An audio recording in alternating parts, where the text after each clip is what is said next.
Aston Martin's problems are no longer hiding in the shadows. They are now impossible to ignore.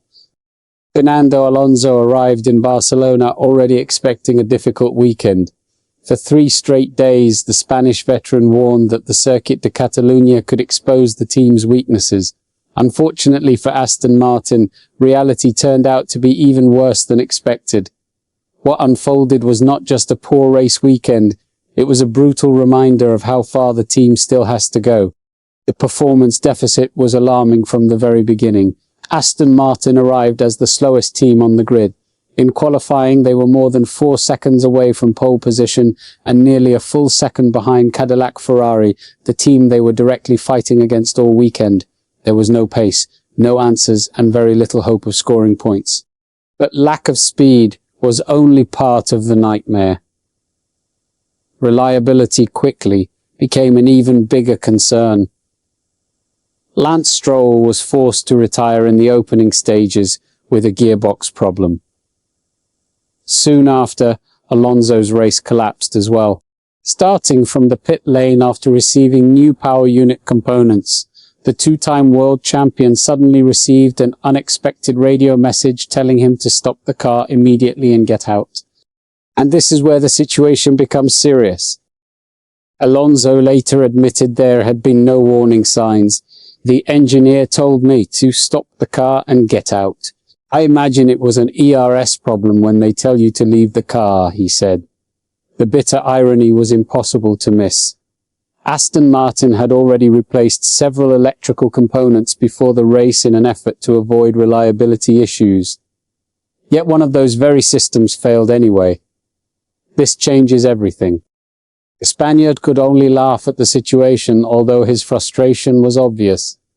I think we replaced some of the parts that broke during the race, unfortunately, he admitted. He even suggested the team might have to start from the pit lane again in Austria. More importantly, Alonso openly acknowledged the scale of the problem. We are suffering with performance, but also with reliability. We are still not a bulletproof car and we continue to have many problems, he said. That's the real issue. For a team that entered this era hoping to fight near the front, Barcelona exposed a painful reality. Not only is Aston Martin lacking speed, but the car cannot consistently make it to the finish either.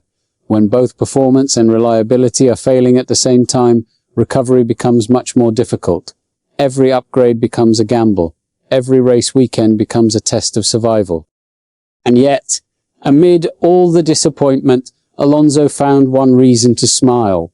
The support from the fans transformed the circuit into a sea of blue and green. For a driver who admitted this could have been his final Formula One appearance at Barcelona, the emotional connection with the crowd became the highlight of the weekend.